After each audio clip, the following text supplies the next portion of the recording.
शिवलिंग का क्या अर्थ है? ब्रह्मा जी के मन में भाव आया कि सृष्टि की रचना करता मैं हूं। भगवान नारायण के मुख से निकल गए, आपकी रचना नहीं है, शिव की रचना है। कौन शिव? जो कैलाश पर बैठे रहते हैं, नेत्र बंद रहते हैं। ब्रह्मा जी से शिव जी, भगवान नारायण ने कहा ये तुम्हारा भ्रम है। शिव तो प्रत्येक जीव की धड़कन में, श्वास में, कंकर कंकर में, पर्वत में, अग्नि में, जल में, थल में, वायु में, सब में शिव है। ब्रह्मा जी बोले मैं नहीं मानूंगा। भगवान नारायण ने कहा कि मत मानो, ये पर्वत है ना, चलो इसको घुमाते। भगवान नारायण ने और ब्रह्मा जी ने पर्वत घुमाना प्रारंभ करा।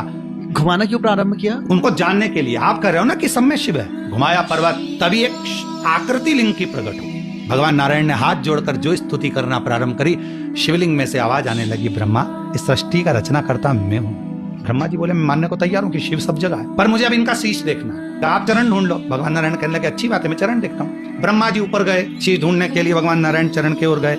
नारायण तो वापिस आ गए क्योंकि हमारे उनका चरण मिलना नहीं हो। जाते जाते जाते जाते उनमें भगवान ब्रह्मा जी ने गौ माता को देखा, कहा मुझे मिल नहीं रहा शीश, चलो तुम चलकर कह देना भगवान नारायण के सामने कि भगवान ब्रह्मा जी को शीश मिल गया। गाय ने कहा मैं क्यों झूठ बोलूं। ब्रह्मा जी कहने लगे पृथ्वी पर सबसे पहली रोटी जब घर में बनेगी तो तेरे नाम की निकलेगी, तुझे ही मिलेगी। गाय ने कहा फिर तो मैं झूठ बोल दूं। चलते चलते गाय माता ने कहा कि मेरे बात को अगर कोई ने नहीं माना तो केतकी के फूल को तोड़ लो। केतकी का पुष्प तोड़ लिया, तू चल मेरे साथ में, सारे देवताओं पर चढ़वाऊंगा। भगवान नारायण के सामने चलकर कह देना कि ब्रह्मा जी को शीश मिल गया, चलो मुझे क्या दिक्कत है। भगवान नारायण ब्रह्मा जी से पूछे आपको शीश मिल गया? ब्रह्मा जी बोले नहीं, पहले आप बताओ आपको चरण मिल गए क्या? भगवान नारायण ने कहा मुझे चरण कहाँ मिल सकते हैं, मुझे शिव के चरण मिल जाए, बहुत कठिन बात। जैसे ही नारायण ने सत्य कहा, शिवलिंग में से आवाज आ गई, हे नारायण आपने मेरी साक्षी में सत्य कहा है, आज से पूरी पृथ्वी पर सत्य की पूजन सत्य नारायण के रूप में होगी। ब्रह्मा जी से भगवान नारायण ने पूछा अब आप बताओ आपको शीश मिला?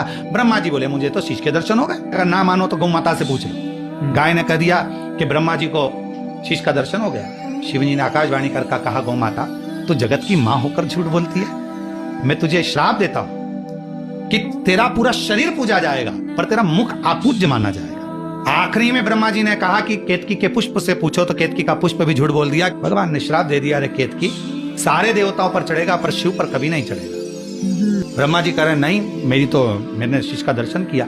तब भगवान शंकर को क्रोध आया और शिवलिंग में से ही शिव प्रकट हो गए।